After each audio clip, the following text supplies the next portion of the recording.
سلام، حالتون چطوره؟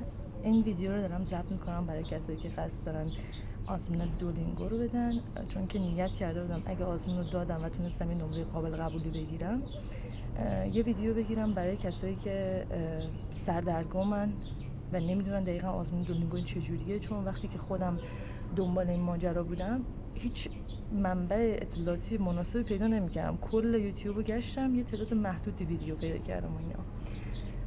توی اینستام که اصلا هیچی پیدا نکردم. سرچ هم که میکردم فقط قوانینش رو بهم نشون میداد.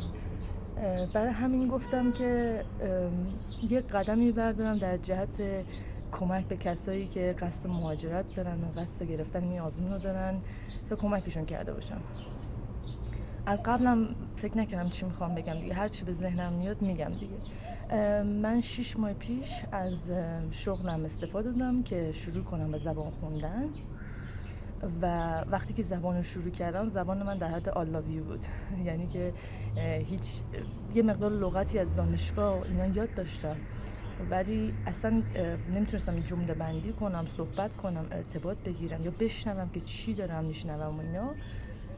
برای همین از بیس و پایه شروع کردم، یعنی از حال ساده شروع کردم به خوندن و اینا. یه تایمی همینجوری چند تا کتاب گرامر نه، در حد همین که گذشته چیه، آینده چیه و اینا خوندم. یه چند تا ویدیو نگاه کردم و بیشتر چون میخواستم برای دولینگو آماده شم، چون از اون طرف که آیلتس خیلی گرون بود و خیلی هم سخت و شنیده بودم که تو ایران نمیشه آزمونش رو داد و نمیدونم دردسراش زیاد بود و منم حوصله‌اش رو نداشتم و از اونجایی که قصد مهاجرت به آمریکا رو داشتم میدونستم که تعدادی از دانشگاه آمریکا دولینگو رو قبول میکنن. برای همین دولینگو رو انتخاب کردم.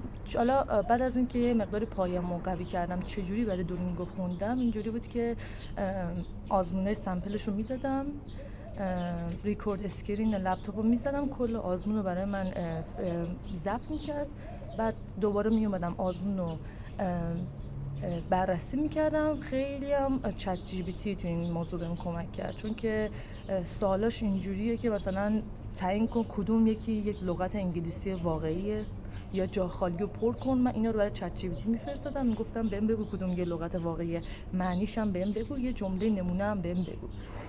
و سعی میکردم که هر چی میخوام یاد بگیرم، هر لغت جدیدی از خود دولینگو باشه، چون مثلا نرم افزار زبانشناس رو داشتم، یه مدتی مثلا پادکست اونو گوش میدادم، در مورد این بود که صبح از خواب ها میشه نمیدونم مسواک میزنه، میره نمیدونم چه صبحونه‌ای میخوره و اینا.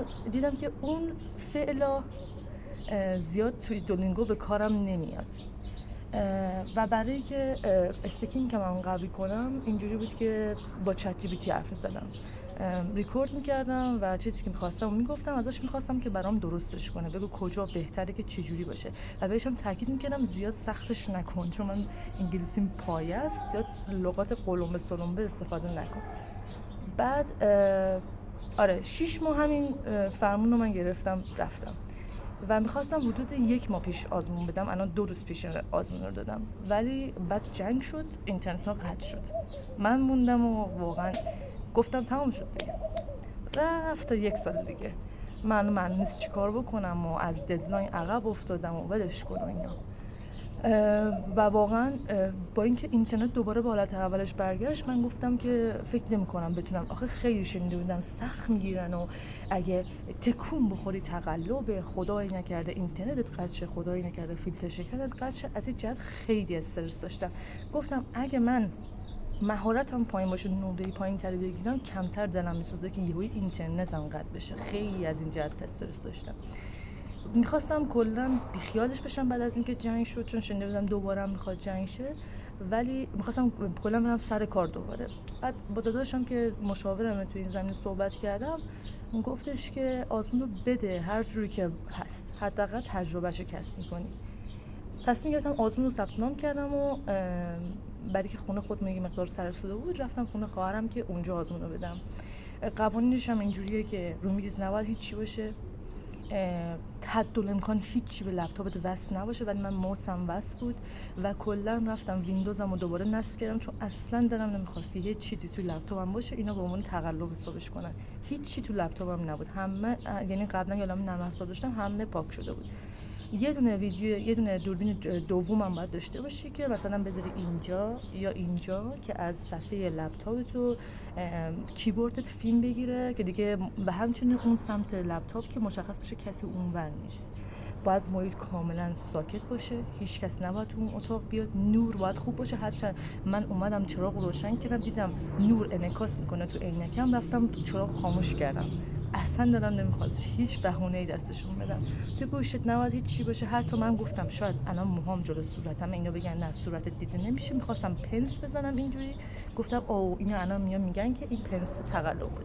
چون خیلی تو یوتیوب که در موردش سرچ میکردم همه میگفتن که وای خدا نکنه اینا شما رو تقلب حساب کنن. نکته بعدی این که وقتی داری تایپ میکنی هی باید به صفحه لپتاپ نگاه کنی، هی تایپ کنی، هی صفحه لپتاپ نگاه کنی، هی تایپ کنی. اینم خیلی مهمه، نباید فقط به کیبوردت نگاه کنی یا فقط به اسکرین نگاه کنی. آزمونم اینجوری بود که من شنیده بودم که نه خیلی فرق میکنه با آزمون سمپل و خیلی سخت‌تر و دقیقاً شبیه همون بود.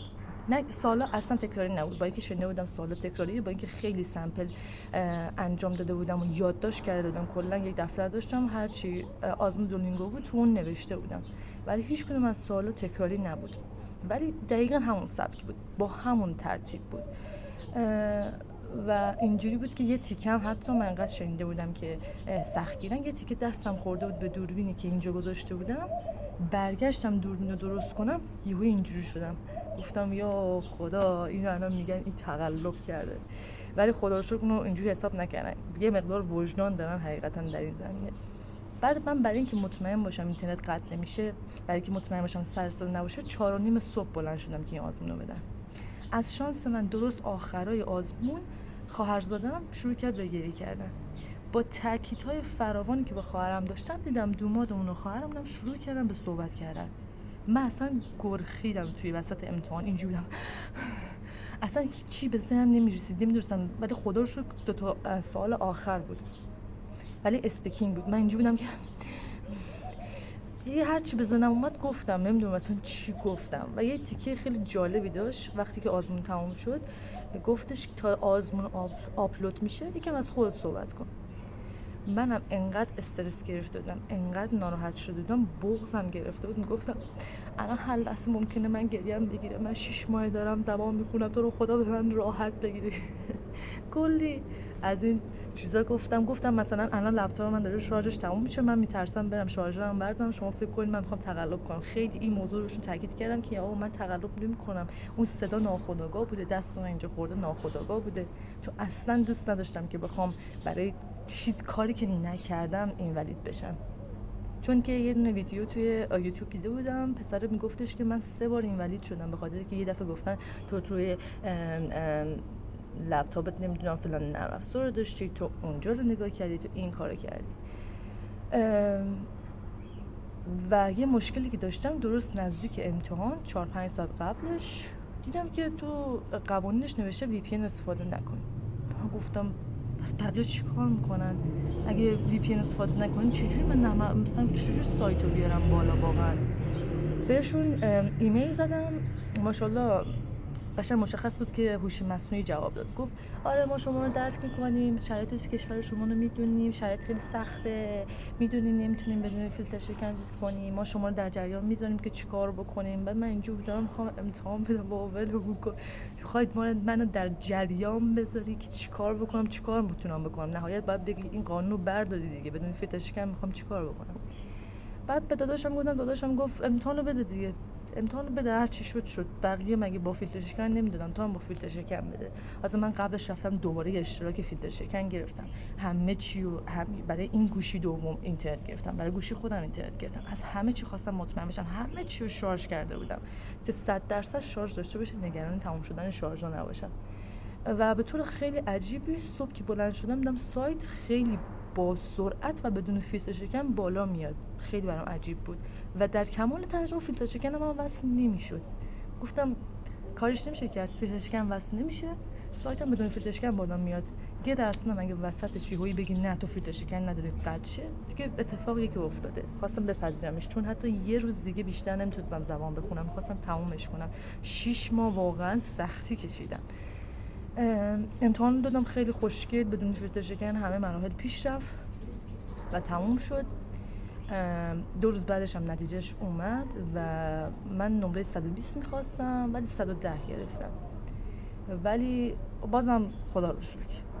و اگه بخوام در مورد ثبت نامش و اینا بگم، چون من یه آشنا داشتم خارج از کشور، اون هزینه رو وارد کرد. من حقیقتا نمیدونم تو ایران بخوای ثبت نام کنی باید به کدوم شرکت و رابط چیزی بگی، از این جهت نمیتونم چیزی بگم. ولی بعد از اینکه ثبت نام می‌کنی 21 روز وقت داری که هر وقت دلت خواست امتحان رو بدی. این واقعا خیلی نکته حائز اهمیتیه، به خاطر که به هر کس میگفتم میگفت هر وقت دلت بخواد میتونی آزمون بدی. بودم آره، کافیه واسه احساس کنی کی آماده ای.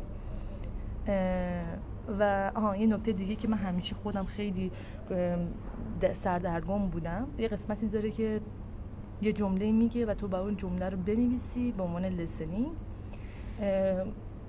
مثلا شنیده بودم که حتما باید نقطه آخرش رو بذاری، حتما باید لغت اول با حروف بزرگ شروع بشه. اینا رو سعی کردم رعایت کنم، ولی خیلی سردرگم بودم. اگه من همه جمله رو بنویسم یه لغت اون وسط اشتباه بنویسم و یا کلا نمره رو از دست میدم، که با توجه به اینکه احساس میکنم تو هر جمله من یه دونه لغت اشتباه داشتم و نمره‌اش رو گرفتم، فکر نمی‌کنم که این به مشکل بخوره. یعنی اگه من فکر می‌کنم نباید نگران این موضوع باشیم که اگه جمله رو دقیق شبیه اون ننوشتیم، ممکنه یه مقدار نمره کم بشه ولی نه در حد اینکه فکر کنیم کل نمره رو از دست دادیم. دیگه بخوام بگم چه نکته‌ای به ذهنم میرسه، نکته دیگه به ذهنم حقیقتا نمیرسه، ولی وقتی که من آزمون می‌خواستم بدم ازش یه قول ساخته بودم و وقتی که آزمون تموم شد دیدم اونقدرم قول نبوده.